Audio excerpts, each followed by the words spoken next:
Hello नमस्कार मित्रों, मारी यूट्यूब चैनल में फरी एक बार आपનું હૃદયપૂર્વક સ્વાગત છે।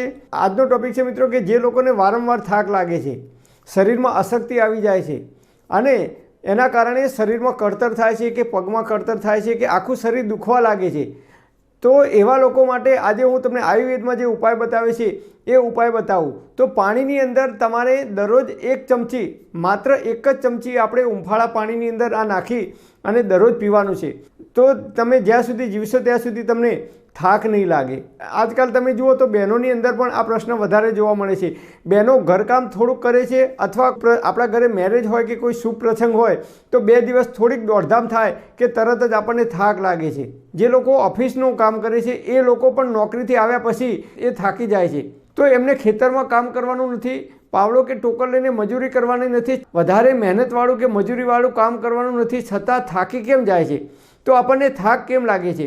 આજકાલ તમે જુઓ તો ઘણા બધા લોકો ઓફિસથી આવે કે તરત જ કંટાળીને આવે છે, અથવા એમને માનસિક થાક લાગે છે, અથવા શરીરની અંદર એમને થાક અનુભવે છે અને તેઓ રાત્રે આવી અને જમીને તરત જ સૂઈ જવાનો પ્રયત્ન કરે છે। તો થાક કેમ લાગે છે? આજકાલ ઘણા બધા લોકોની અંદર આ પ્રશ્ન જોવા મળે છે અને બહેનોને જ્યારે માસિક ધર્મ આવે છે એ વખતે પણ એમના શરીરની અંદર ખૂબ થાક લાગે છે, એટલે કે થાકનો અનુભવ થાય છે। તો આવું કેમ થાય છે? તો જ્યારે આપણા શરીરની અંદર લોહ તત્વ એટલે કે લાલ રક્તકણોની સંખ્યા ઘટે છે, અથવા એ લાલ રક્તકણો નબળા પડે છે, અથવા શરીરની અંદર ઓક્સિજનની કમી વર્તાય છે કોઈ પણ કારણસર, ત્યારે આપણા શરીરની અંદર થાક અનુભવે છે। એના કારણે જે લોકો એસીમાં બેસીને કામ કરે છે ઓફિસની અંદર, એ લોકો પણ ઘરે આવ્યા પછી થાકનો અનુભવ કરે છે, એમને થાક લાગે છે, માનસિક થાક લાગે છે।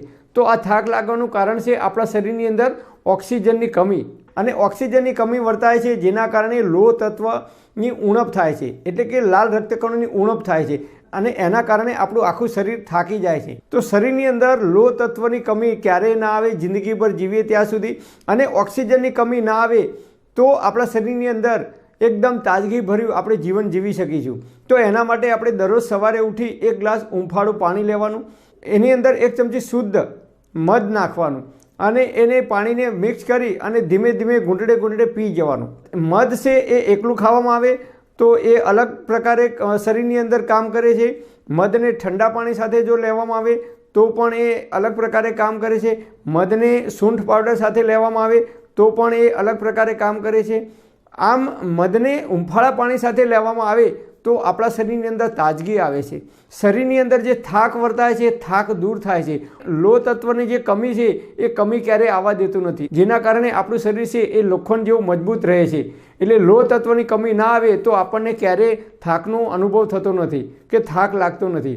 પણ હા મિત્રો, એક વાત યાદ રાખવાની, મધને ક્યારેય ગરમ પાણીમાં નાખીને પીવું નહીં તો એ ઝેર સમાન બની જાય છે। એટલે ઉકળતા પાણીમાં કે વધારે પડતું ગરમ પાણી હોય તો એની અંદર ક્યારેય મધ નાખીને પીવું નહીં।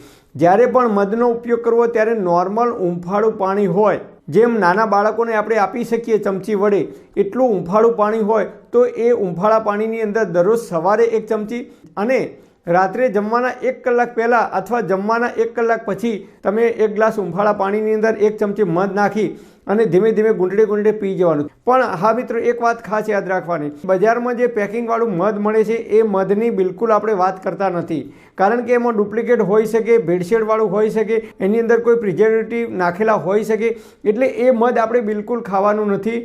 મધ ઓરિજિનલ ગામડાની અંદરથી જે શુદ્ધ મળે છે, અથવા જે લોકો મધની ખેતી કરે છે એમના ત્યાંથી રૂબરૂ ડાયરેક્ટ જો આપણને મળી રહે તો એ જ મધનો આપણે ઉપયોગ કરવાનો છે। બજારમાં જે પેકિંગવાળું મધ મળે છે એ મધનો આપણે ઉપયોગ કરવાનો નથી।